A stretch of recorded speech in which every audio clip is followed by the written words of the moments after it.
Hi, everyone. This is Justin Stofron. I'm excited for another interview edition of You're Probably Getting Screwed, and really excited to have our guest, Claire Kelloway, on today to talk about a variety of agricultural issues. And Claire, I'll kick it to you first, just to, if you want to introduce yourself and your Substack and all that.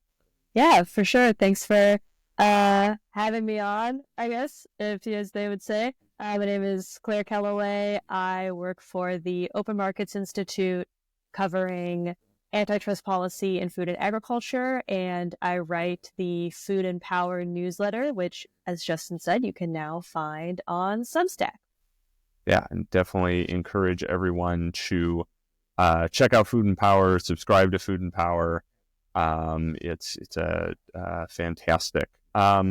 So in your most recent edition this Thursday, you covered a couple of different actions that the Biden administration, or sort of the outgoing antitrust enforcers in the Biden administration, took. And I want to start with the Federal Trade Commission's right to repair lawsuit against John Deere, which included the Illinois and Minnesota attorney generals as well. Just to kind of like high level for folks who are maybe not aware, what is right to repair? Yeah, so right to repair is, in some ways, what it sounds like. It's a movement to ensure that people can actually repair the things they own. Everything from, household appliances to agricultural machinery. Generally, it tends to be more focused on electronics like technology, computers, phones, and also agricultural equipment because it's a very expensive investment for farmers, and it's something that farmers really need to be working exactly when they need it to be working. And with increasing restrictions that companies like John Deere put on farmers' abilities to fix things themselves or go to an independent repair shop to fix, people have been asking to loosen up some of the control that companies have preventing farmers from fixing their stuff. Great. What can you talk about this FTC lawsuit? What is it alleging? So it's alleging that John Deere, by not making its repair software available, is maintaining an illegal monopoly. Um, so tractors today have a lot of computerized components that require software to, you can think of it as unlocking the components or installing new code onto tractors to get the new computerized aspects working again. And right now, John Deere controls a software called Advisor that is the only software that can make these fixes. And it's made Customer Advisor a version of the software available, but it cannot do everything. There's still some really important parts of being able to complete a computerized repair that this software for sale cannot do. And so because people can't buy it, competitors can't buy it, John Deere has a true monopoly. And it's a pretty simple case, honestly, what the FTC is alleging, just that they have an illegal monopoly, and what they're seeking is for John Deere to make its full repair software available. What is sort of a two-parter? What do you believe is the significance of this litigation? And then also, do you have thoughts or insight into the future of it? Because I know it was you mentioned in the newsletter that the two Republican members under then Chair Lena Khan voted against it. Of course, one of those Republicans, Andrew Ferguson, is now the new chair. So yeah, what's the significance, and then any insight or predictions on the future of the case? Yeah, so the significance is that the case is mostly focused on what we call behavioral remedies changing the way that John Deere does business. And we've seen states across the country pass right to repair laws, Colorado being the main one, passing an agriculture repair law. Justin and I are both from Minnesota. We know very well that the Minnesota repair law actually excludes agricultural equipment. And by having the Federal Trade Commission make a federal standard, then you're ensuring all farmers have the same treatment and have the same competitive economy for fixing their equipment. So, yeah, the impact is it would change how John Deere does business at a national scale if the FTC and the states get what they're asking for.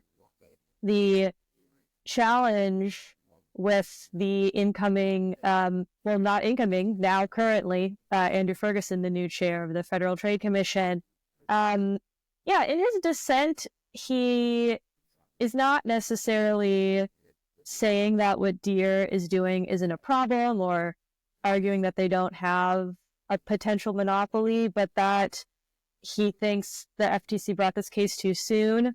And the FTC has been investigating John Deere and negotiating with the company for many, many months, potentially years now. And reading his dissent, it seems like Ferguson maybe would have been more willing to find or keep negotiating with Deere and find a settlement. And so I think that is the concern in a Republican-controlled FTC is will they reach a more generous settlement or a weaker settlement, to be frank, that doesn't actually bring a solution here. I think that's the concern that they rush to settle, whereas currently the Democratic commissioners thought that they needed to bring Deere to court, that Deere wasn't going to willingly give up its monopoly, just negotiating with the agency. Yeah, great.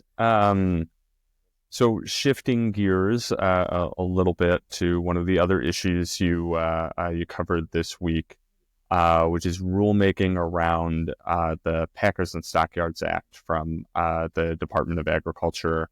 I wanted, similar to Right to Repair, can you describe to folks like what is the Packers and Stockyards Act? Yeah, so Congress passed the Packers and Stockyards Act in the 1920s after the FTC at that time did a big investigation into the meatpacking trusts of the day. And it's a law that is kind of a mismatch of all the antitrust laws, has bits of the FTC Act in there, bits of the Sherman Antitrust Acts, but it's meant to regulate meat packers. I think at the time Congress described it as something as like regulate the conduct of packers in all they're doing. So it ensures that farmers, but also retailers who are either selling meat to meat packers or buying meat from meat packers are treated fairly, are not discriminated against, are not deceived with, deceitful business tactics, recognizing that meat packers control a really powerful part of the supply chain, a bottleneck, so to speak, and that because of that, they need to be held to a lot of strict terms to make sure that they're playing fair. So USDA issued a rule around the tournament system. It's sort of a part of a suite of rules that the USDA under the Biden administration had passed. They also pulled back a rule that they had proposed. Can you, again, maybe a couple of different questions at once, but can you talk about the specific rule that they did finalize, and then it sounds like from your newsletter that the fate of that could be in question because of weird congressional procedural rules and that sort of thing. I'll leave you with that sort of mishmash. Yeah, so for many decades now, I think the advocacy around this goes all the way back to the 90s. Poultry farmers in particular have had issues with the way that chicken companies pay them. For those who don't know, chicken companies really closely control the contract farmers that they work with. Farmers don't really make major decisions about their operations. They're told what kind of barns to buy. They are given birds. They don't even own their own birds that are dropped off by the chicken company, and they're also given feed.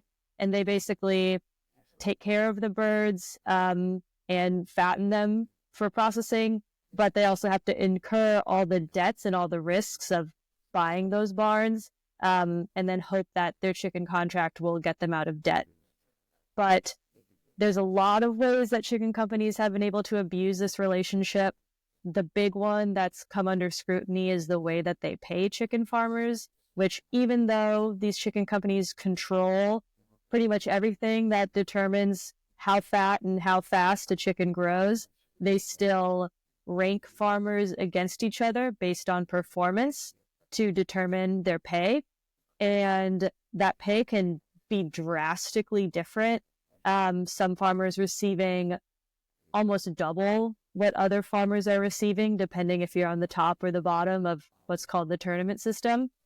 Even though you as a farmer there's very few things that farmers can actually do to change where they fall. Of course, like management matters, but there are a lot of things that the chicken companies can do to ensure that they end up in the bottom by giving them, lower quality chicks, even just doing things accidentally, like delivering them the wrong feed, picking up birds late, all these different kinds of things.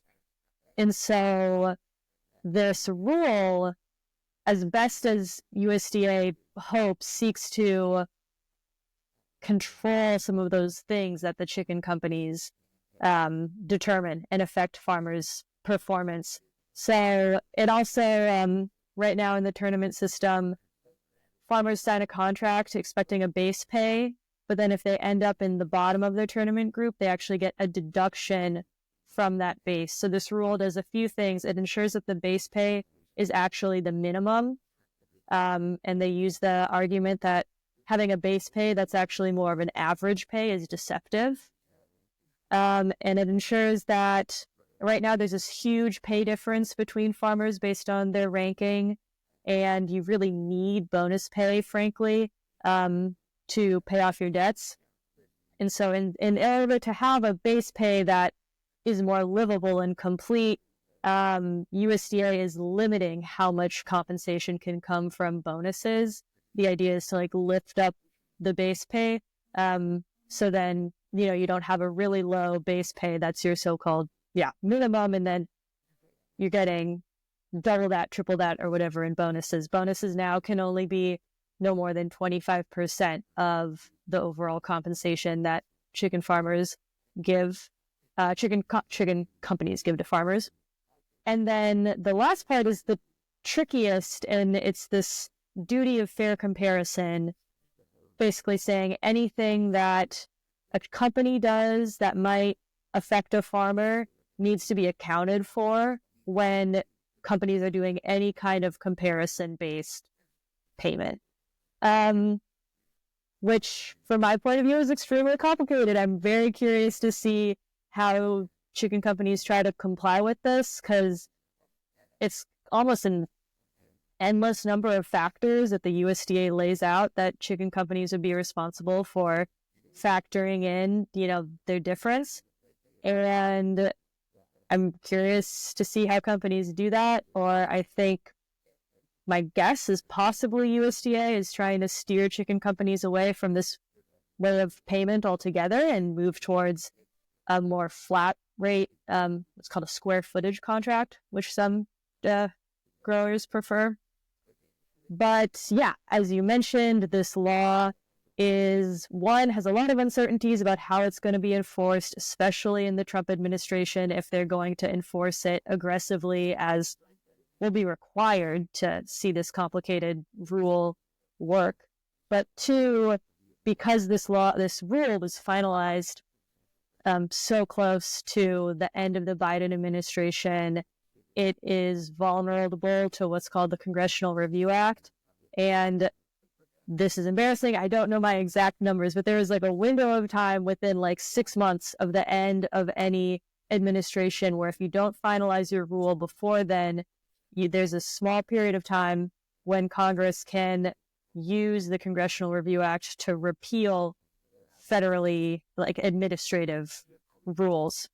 The issue there is not only does Congress repeal the rule, but then all agencies in the future can never issue a substantially similar rule. So it basically ends this area of rulemaking. So that's something that we'll have to watch out for.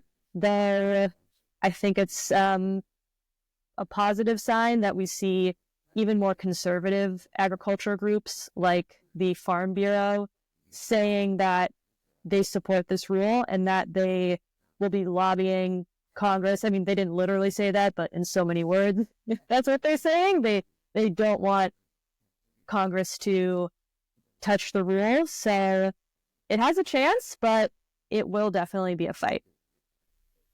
Great. Yeah, no, something to keep an eye on.